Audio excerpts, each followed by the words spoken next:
So, my daughter's been asking for ages now when am I going to make her a pair of earrings, and she loves like opal, and I luckily enough still got some left from the little batch I had a little while back of this Ethiopian opal.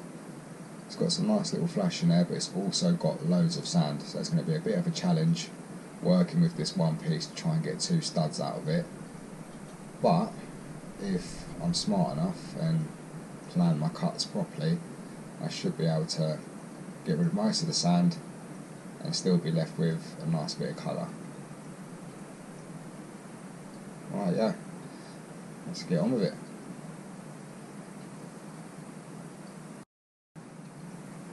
So I've got my two pieces cut. Luckily enough, I just had enough just to get to the right size out of that same little piece to mount on two studs. So I'm happy with that. Now it's just a case of getting them on and get to shaping and polishing. Whoosh.